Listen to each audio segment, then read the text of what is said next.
Hello everybody. So in this video we're going to begin covering Chapter 10, Statistics, and these are the learning objectives of this chapter.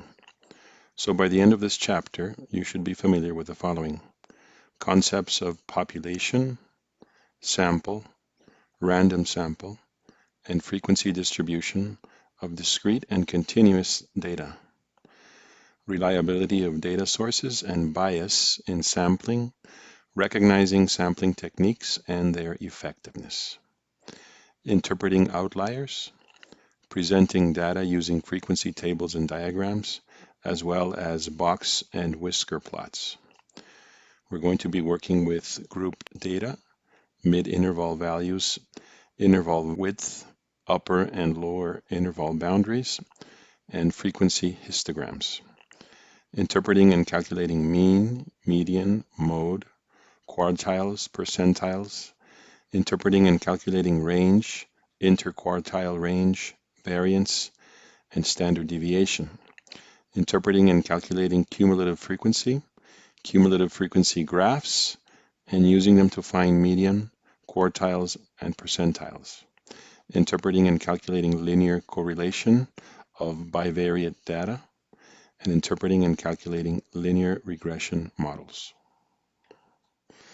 In the next slide, you're going to find an example of a graph that represents data pertaining to worldwide population health in UN member countries.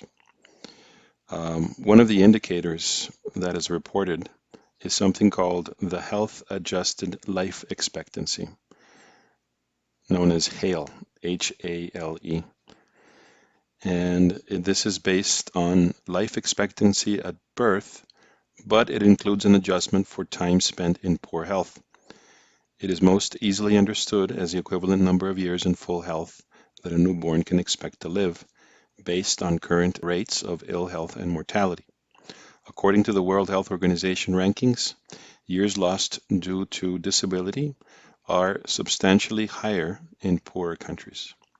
Several factors contribute to this trend, including injury, blindness, paralysis, and the debilitating effects of tropical diseases.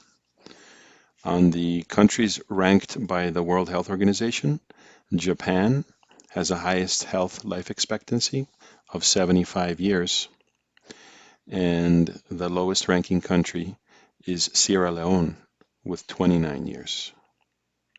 So in this case, we see here the average years, 70, 60, 50, 40, 30, etc.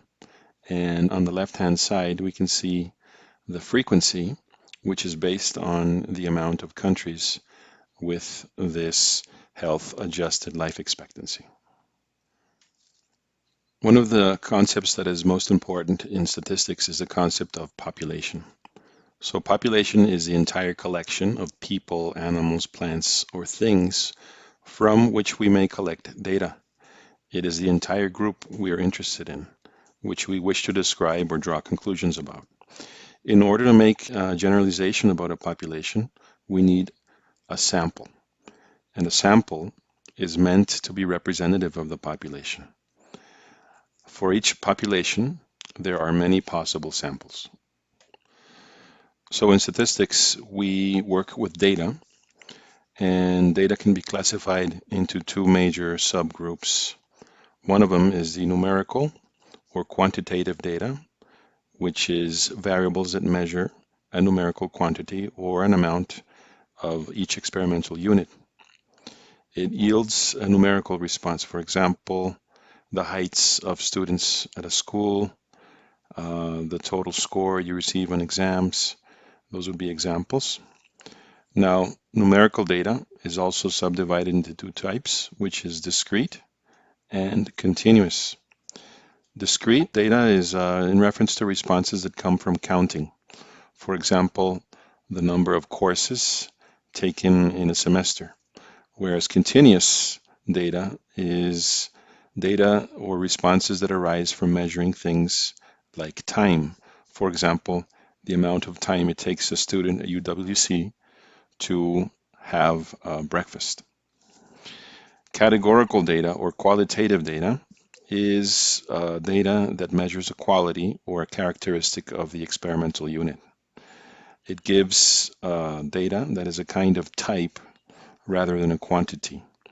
For example, we can categorize students as first years or second years, or we can categorize them as HL students or standard level students. So now we're going to look at several ways of organizing data. Suppose a consumer organization is interested in studying weekly food and living expenses of college students. So there's a survey of 80 students that yielded the following expenses to the nearest euro. So here we have a table with the weekly food and living expenses for college students, 80 of them. So the first step in this is how to summarize the data. So what we're going to do is study something called frequency distribution. Okay, so here we have a frequency distribution table. And the frequency distribution table is used to organize data. Classes or groups are the numerical intervals for a variable being studied, and each class in the table shows the frequency or number of observations. Intervals are normally of equal size, must cover the range of the sample observations, and are non-overlapping. Non-overlapping means, for example, that if you take a look at the living expenses from 35 euros to 40, notice that it says equal or greater than 35, but less than 40. In the next class, we start at 40, and it will be less than 45, and so forth, right? And here we have the number of students, which is the frequency of the samples. Also to the right, we have percentages, which is simply the percentage of students out of the 80, right? So 2.5%, two students have living expenses between 35 and 40 euros. So in the next slide, we have an example of a histogram representing the data that was collected. So notice that on the y-axis, we have the frequencies. So this is the frequency of students and their expenses. Now, in this case, the width of the boxes represents the class. So remember that the first one we had was from 35 to 40, and they have put here the midpoints or the averages of those classes. And the height, again, of these bars is the frequency or the amount of students with this range of expenses.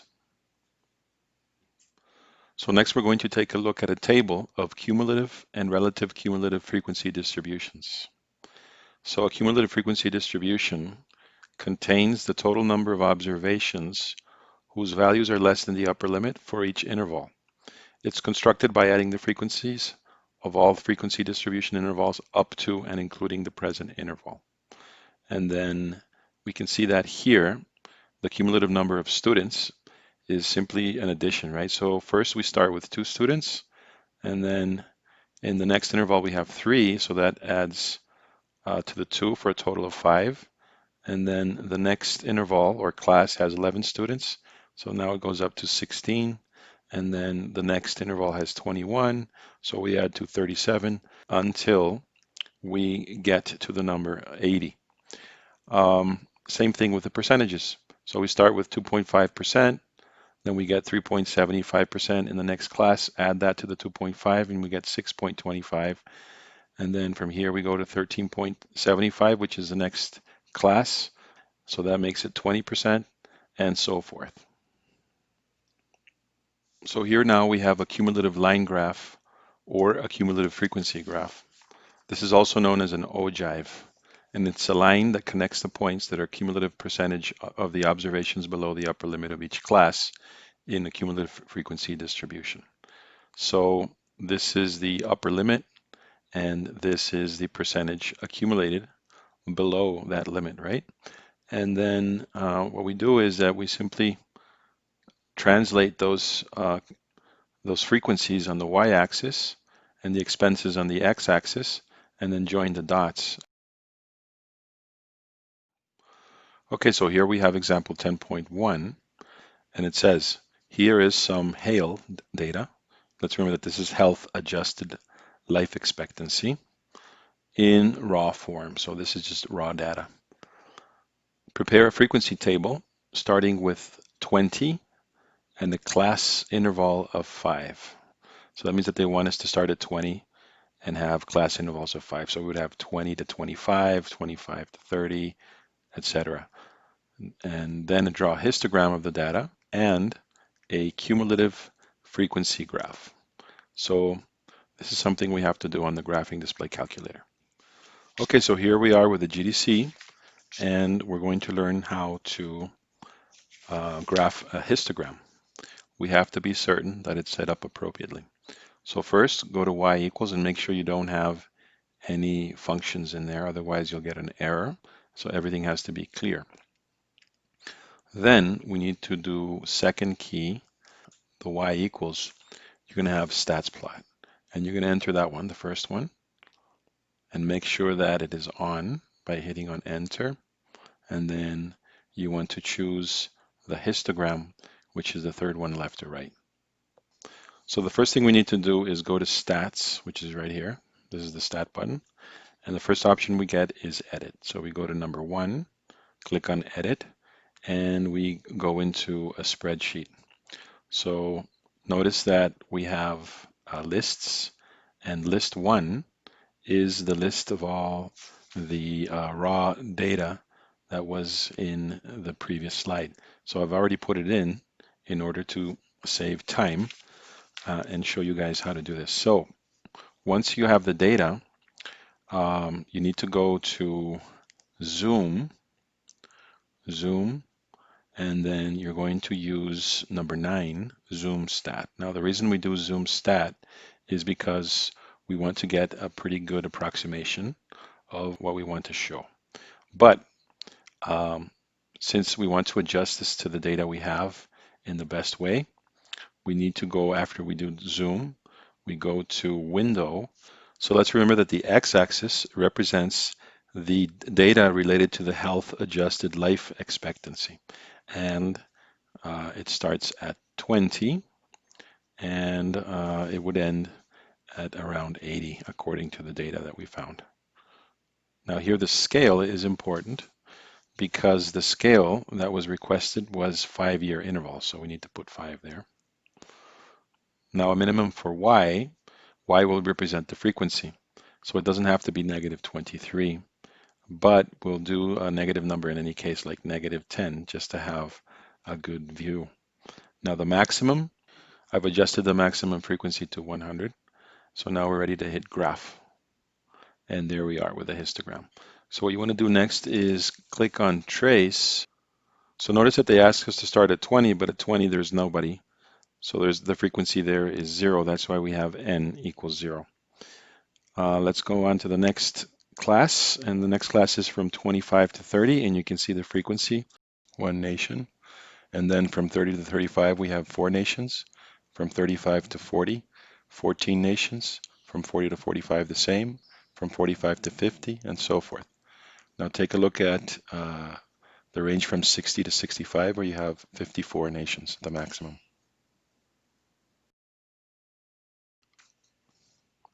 Okay, so next we're going to use the GDC to draw a cumulative frequency graph.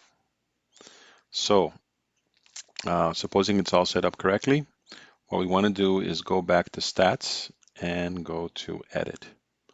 So one thing I did was erase the previous list. If you want to erase a whole list, you have to put the cursor on the list itself and then hit on the clear button. So what I did is that in list 1, I put the upper bound of each class. So 30, 35, 40, 45, 50, etc. And then in list 2, what I did is that I put in the frequency for each one of those classes. So there are the frequencies. And now what I'm going to do is that I'm going to calculate the cumulative frequency, but I'm not going to do it manually. You already know how to do it manually. So how do you do it? Well, you go and click on second, and on top of stat, there's something that says list. And then move a little bit to the right, and it says operations. You see that? And notice that number 6 says cumulative sum. And then what we do is, since we want the cumulative sum of list 2, we go second and 2, and it interprets it immediately as list 2. We close parenthesis. Then we click on this button, which is store, and it's on the left-hand side of number 1. And then we want to store it in list 3. So we go second and 3, and then hit enter.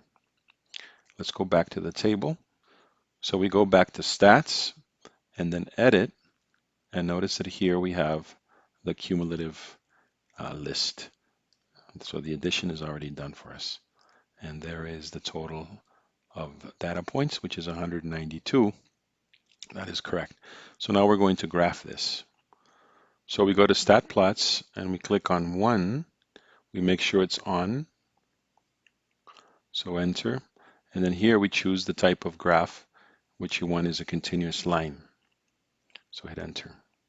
Now the X list, we want it to be list 1. So we go second key and 1. And the Y list would be the accumulated frequency, which we got from 3. So I think we're all set, and we can just click on graph. And it looks like it's out of the picture, so we need to maybe zoom stat number 9, see if that fixes it, and there it is. So let's go to trace and let's take a look at the information that we have. So notice that we have 1 for the X value 30, 5 for 35, and so forth.